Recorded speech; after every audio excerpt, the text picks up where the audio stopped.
لیکن پھر انہوں نے کلیئر کر دیا کہ عمل کے معاملے میں یہ ہے کہ دونوں برابر بھی ہو سکتے ہیں اور دونوں جو ہے وہ بڑھ بھی سکتے ہیں، اور امتی جو ہے وہ بڑھ بھی سکتے ہیں ماشاء اللہ۔ میرے عزیزوں اور میرے دوستوں، حضور علیہ الصلوۃ والسلام کا ایک سجدہ قیامت تک آنے والی ان کی امت جتنا مجموعی سجدہ کرے گی، ایک سجدے کا بھی تمہارے وہ سارے سجود مقابلہ نہیں کر سکتے ہیں۔ السلام علیکم ورحمۃ اللہ وبرکاتہ۔ میں محمد امتیاز پلاوی۔ معزز ناظرین، اس حقیقت کو آپ اچھی طریقے سے جانتے ہیں کہ بریلوی مذہب سے تعلق رکھنے والے علماء خطبہ اہل سنت والجماعت حقیقی مصداق احناف کے سچے ترجمان علماء حق علماء دیوبند، یعنی کہ اوریجنل سنی حنفی دیوبندی سے اپنے عوام کو نفرت دلانے کے لیے، دور کرانے کے لیے جھوٹ بولتے ہیں اور علماء حق علماء دیوبند کی طرف غلط باتیں منسوب کرتے ہیں یا علماء دیوبند کی عبارتوں کا غلط مطلب بیان کرتے ہیں۔ بہت ساری عبارتیں ہیں، وقتاً فوقتاً آپ کی خدمت میں پیش کرتے رہتے ہیں۔ اسی طرح کی ایک عبارت آج آپ کی خدمت میں پیش کرنے جا رہا ہوں، جس پر یہ رضا خانی بکواس کرتے ہیں اور الٹے سیدھے اعتراض کرتے ہیں، جھوٹ بولتے ہیں۔ اس سے پہلے کہ میں عبارت پڑھ کر کے سناؤں، پہلے آپ ایک بریلوی خطیب کی مختصر سی بکواس کو سن لیجیے۔ یہ صفحہ نمبر 7 پر حوالہ نوٹ کریں آپ، کتاب کا نام ہے تحذیر الناس، لکھی ہوئی ہے قاسم نانوتوی صاحب کی، چھپی ہوئی ہے مکتبہ تھانوی دیوبند، اور لکھتے ہیں آپ اپنا عقیدہ پہلے مجھے بتائیے، کیا امتی نبی سے علم میں بڑھ سکتا ہے؟ زور سے بولیے۔ عمل میں بڑھ سکتا ہے؟ ظاہری طور پہ بڑھ سکتا ہے؟ باطنی طور پہ بڑھ سکتا ہے؟ کسی بھی اعتبار سے نبی سے بڑھنے کا تصور اسلام میں کفر ہے، یہ تمہیں معلوم ہونا چاہیے۔ لکھتے ہیں مولانا قاسم نانوتوی، انبیاء، نبی کی جمع انبیاء، انبیاء اپنی امت سے اگر ممتاز ہوتے ہیں تو علوم ہی میں ممتاز ہوتے ہیں، علم کی جمع علوم۔ انبیاء اپنی امت سے اگر ممتاز ہوتے ہیں تو علوم ہی میں ممتاز ہوتے ہیں، باقی رہا عمل، اس میں بسا اوقات بظاہر امتی مساوی ہو جاتے ہیں بلکہ بڑھ جاتے ہیں۔ کوئی ڈیفیکلٹی ہے اس کو سمجھنے میں؟ بولیے نہیں۔ مولانا قاسم نانوتوی یہ کہہ رہے ہیں کہ علوم میں، علم میں نبی امتی سے ممتاز ہوتا ہے، اعلیٰ ہوتا ہے، افضل ہوتا ہے، لیکن عمل میں وہ یہ خصوصیت ماننے کے لیے تیار نہیں ہے، اس کا انہوں نے انکار کیا یہاں پہ، اور کہا کہ عمل میں جو ہے وہ دو باتیں پاسبل ہے، ایک تو یہ کہ نبی سے برابر ہو جائیں، اکول ہو جائیں، اور دوسری بات یہ کہ وہ بڑھ بھی جائیں۔ اب دیوبندی کہتے ہیں کہ بظاہر کا لفظ تو موجود ہے، اسے کیا فرق پڑتا ہے وہ؟ میں کہتا ہوں بظاہر کی کوئی صورت تم پیش کر کے بتا دو، اور یہاں یہ جو لفظ ہے نا، علوم ہی میں ممتاز ہوتے ہیں، یہ ہی کا لفظ اس نے حصر کر دیا، باقی جو دوسری عبارت تھی وہ نہیں آتی، تب بھی یہ بات صاف ہو جاتی کہ مولانا قاسم نانوتوی صرف علوم ہی میں ممتاز مانتے ہیں، باقی اور کسی وصف میں ممتاز نہیں مانتے۔ لیکن پھر انہوں نے کلیئر کر دیا کہ عمل کے معاملے میں یہ ہے کہ دونوں برابر بھی ہو سکتے ہیں اور دونوں جو ہے وہ بڑھ بھی سکتے ہیں، اور امتی جو ہے وہ بڑھ بھی سکتے ہیں ماشاء اللہ۔ میرے عزیزوں اور میرے دوستوں، حضور علیہ الصلوۃ والسلام کا ایک سجدہ قیامت تک آنے والی ان کی امت جتنا مجموعی سجدہ کرے گی، ایک سجدے کا بھی تمہارے وہ سارے سجود مقابلہ نہیں کر سکتے ہیں۔ صحابہ کے بارے میں حضور علیہ الصلوۃ والسلام کی ایک روایت میں آپ کو بتا دوں کہ حضور علیہ الصلوۃ والسلام نے اپنے صحابہ کی تعریف اور توصیف کرتے ہوئے فرمایا کہ میرا کوئی صحابی ایک مٹھی جو اگر اللہ کی راہ میں خیرات کرے اور کوئی دوسرا شخص ایک سونے کا پہاڑ خیرات کر دے تو سن لو، وہ ایک مٹھی جو خیرات کر دینے کی بنیاد پر صحابی کو اللہ کی بارگاہ سے جو اجر ملے گا، جو صلہ ملے گا، یہ ایک سونے کا پہاڑ خیرات کر دینا اس کے برابر ہو ہی نہیں سکتا ہے۔ معزز ناظرین سامعین، آپ نے سنا، بریلوی خطیب تھے، حجت الاسلام والمسلمین، حضرت مولانا محمد قاسم نانوتوی رحمہ اللہ، بانی دارالعلوم دیوبند کی کتاب تحذیر الناس پر اعتراض کر رہے تھے۔ صفحہ نمبر 8 پر ایک بات لکھتے ہیں، باقی رہا عمل، اس میں بسا اوقات بظاہر امتی مساوی ہو جاتے ہیں بلکہ بڑھ جاتے ہیں۔ اس سے یہ بتانے کی کوشش کی کہ دیکھو دیوبندیوں کا عقیدہ یہ ہے کہ امتی نبی سے بڑھ سکتا ہے، یہ تو حضور پاک صلی اللہ علیہ وسلم کی شان اقدس میں کھلی ہوئی گستاخی ہے، بھلا امتی نبی سے بڑھ جائے، یہ کیسے ممکن ہے؟ اور اس کے بعد پھر ایک ایموشن والی بات، جس طریقے سے ملحدین کے پاس خدا کے وجود کے انکار کے لیے سوائے ایموشن کے کوئی دلیل نہیں ہے، بس یہی دلیل ہے کہ اگر خدا ہے تو غزہ میں یہ مظلوم کیوں مارے جا رہے ہیں، وہاں پر بم بلاسٹ کیوں ہو رہا ہے، اتنی برائیاں کیوں ہو رہی ہے، خدا کیوں نہیں روکا؟ اسی طریقے سے ان کے پاس ایموشن ہے کہ دیکھو ایسے کہہ دیا، نبی کی شان میں گستاخی ہو گئی، اور اپنی بات کی غلط تعویل کے لیے ایک حدیث پاک کا سہارا لیا، جس میں پیارے آقا علیہ الصلوۃ والسلام نے ارشاد فرمایا، بخاری شریف کی روایت ہے کہ میرے صحابہ کو برا بھلا نہ کہو، اس لیے کہ اگر تم لوگ احد پہاڑ کے برابر بھی سونا خرچ کرو اور میرے صحابہ ایک مٹھی جو اللہ کے راستے میں پیش کریں تو تمہارے احد پہاڑ کے برابر کا سونا بھی ایک مٹھی جو کا مقابلہ اور برابری نہیں کر سکتا ہے۔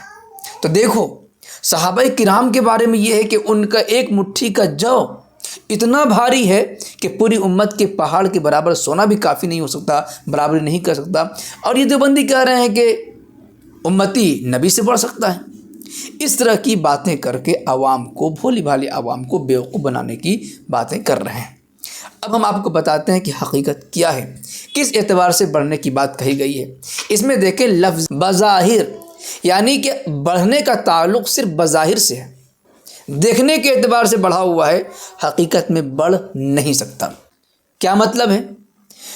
نبی پاک صلی اللہ علیہ وسلم نے اپنی حیات مبارکہ میں ایک حج کیا، جبکہ آپ اپنی آنکھوں سے دیکھے ہوں گے ایسے لوگوں کو یا سنے ہوں گے ایسے بزرگوں کے بارے میں جنہوں نے 2 حج کیے، 3 حج کیے، 10 حج کیے، کسی نے 50 حج کیے۔ اب یہ بتائیے کہ جس نے 50 حج کیے بظاہر ان کا عمل زیادہ ہے؟ پیارے آقا صلی اللہ علیہ وسلم نے اپنی حیات مبارکہ میں ایک حج کیا ہے، جیسا کہ بخاری شریف کی اس روایت کے اندر مذکور ہے۔ چنانچہ بخاری شریف حدیث نمبر 1773 میں حضرت انس رضی اللہ تعالیٰ عنہ کی ایک روایت منقول ہے، جس میں صاف طور پر فرمایا کہ پیارے آقا صلی اللہ علیہ وسلم نے اپنی حیات مبارکہ میں 4 عمرے کیے ہیں اور صرف ایک حج کیا ہے۔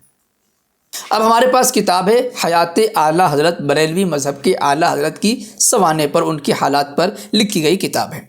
اس کتاب کے صفحہ نمبر 66 اور 67 میں بریلوی مذہب کے اعلیٰ حضرت کے 2 حج کا ذکر ہے۔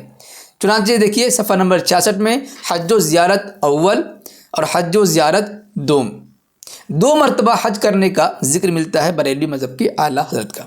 اب کوئی بریلوی بتائے کہ پیارے آقا صلی اللہ علیہ وسلم کا حج 1، بریلوی اعلیٰ حضرت کے حج 2، تو بظاہر کا مطلب جو آنکھ سے نظر آئے، جو دکھے، کوئی بھی دیکھنے والا یہ بتائے کہ ایک طرف 1 ہو اور ایک طرف 2 ہو، تو بظاہر دیکھنے کے اعتبار سے 2 زیادہ ہے یا 1، 2 بڑھا ہوا ہے یا 1، تو ہر عقل مند شخص جس کی آنکھوں پر تعصب کی پٹی یا زبان پر غلامی کے پیسے نہ ہوں، وہ یہی کہے گا کہ بظاہر 2 بڑھا ہوا ہے 1 سے، تو بڑھ گیا کہ نہیں بظاہر؟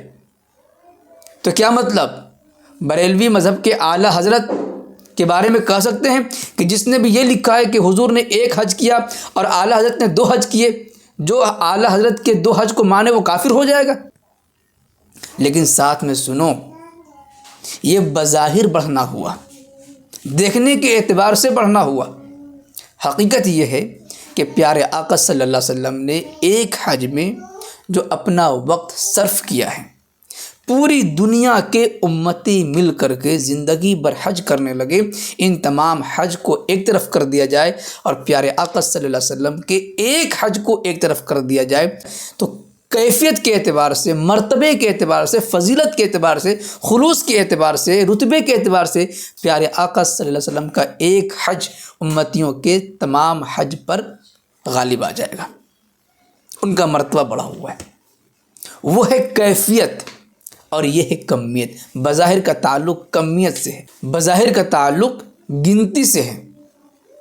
اور حضور پاک علیہ الصلوۃ والسلام نے صحابہ کرام کے جس عمل کو کہا کہ ایک مٹھی جو کے مقابلے میں پہاڑ کے برابر سونا مقابلہ نہیں کر سکتا، وہ ہے کیفیت۔ چنانچہ اسی عبارت کو لے کر کے اس سلسلے میں دارالعلوم دیوبند کے دارالافتاء سے کیا باتیں کہی گئی ہیں، اور کیا امتی حضور پاک علیہ السلام سے عمل میں بڑھ سکتا ہے یا نہیں بڑھ سکتا ہے، اس سلسلے میں کیا موقف اختیار کیا گیا ہے، ہم آپ کی خدمت میں پیش کرنے جا رہے ہیں، ذرا دھیان سے سماعت فرمائیں۔ سوال: میں نے سنا ہے کہ دیوبندی اس بات پر یقین رکھتے ہیں کہ امتی کے لیے اعمال میں ہمارے نبی صلی اللہ علیہ وسلم سے سبقت کرنا ممکن ہے، ایسے لوگوں کو ہم کیسے جواب دیں؟ جواب نمبر 14، 58، 26۔ بسم اللہ الرحمن الرحیم۔ اللہ کے نبی محمد صلی اللہ علیہ وسلم کو اخلاص کا جو درجہ حاصل تھا اور اللہ کے رسول صلی اللہ علیہ وسلم کے اعمال کی کیفیت میں جو جودت اور عمدگی تھی، اس درجہ اخلاص اور کیفیت میں عمدگی کسی امتی کو ہرگز حاصل نہیں ہو سکتی۔ امتی کتنا ہی عمل کر لے، کتنی ہی لمبی زندگی عبادت کر لے، اس چیز میں کسی امتی کا نبی صلی اللہ علیہ وسلم سے سبقت کرنا، بڑھ جانا ممکن نہیں ہے۔ علماء دیوبند کا یہی عقیدہ ہے۔ اگر کوئی شخص علماء دیوبند کے سلسلے میں اس کے خلاف کچھ کہے تو یہ بہتان تراشی اور محض الزام ہے۔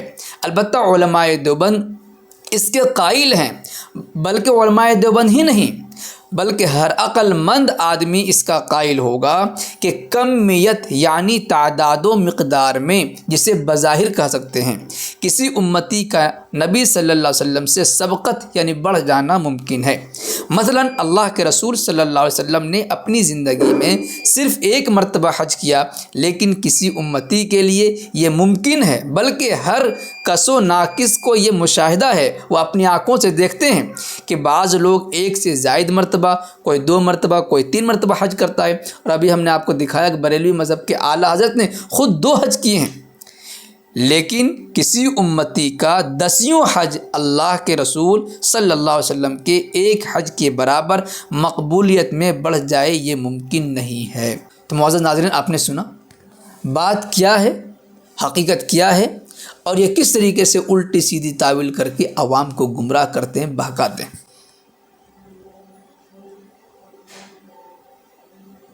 مرتبے میں، فضیلت میں، درجے میں، اخلاص میں پوری دنیا کے امتی مل جاویں اور رات دن عمل کرتے رہیں، حضور پاک علیہ السلام کی ایک عبادت کا مقابلہ نہیں کر سکتے۔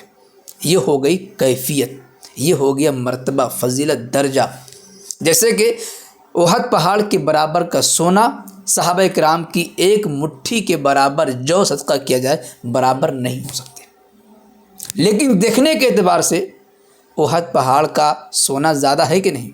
ایک مٹھی کے مقابلے میں پہاڑ تو بہرحال زیادہ ہی ہے، لیکن یہ دیکھنے کے اعتبار سے بظاہر ہے، حقیقت نہیں ہے، کیفیت میں بالکل کم ہے۔ امید ہے اب بات کلیئر ہو گئی ہوگی۔ اعتراض کرتے ہیں، جھوٹے طریقے سے بیان کرتے ہیں، اس کی حقیقت بھی آپ کے سامنے آ گئی۔ ویسے سلسلے میں آپ کا کچھ کہنا چاہیں گے کمنٹ باکس میں ضرور لکھیں، ویڈیو کو لائک کریں اور خوب شیئر کریں تاکہ دنیا کے کونے کونے تک یہ ویڈیو پہنچے اور ایسے دھوکے بازوں سے لوگ ساودھان رہ سکیں۔ جو لوگ ایسوں کے جال میں پھنس کر گمراہ ہو رہے ہیں ان تک یہ ویڈیو پہنچے اور ان کی ہدایت کا ذریعہ بن سکے۔ شکریہ، جزاک اللہ۔ السلام علیکم ورحمۃ اللہ وبرکاتہ۔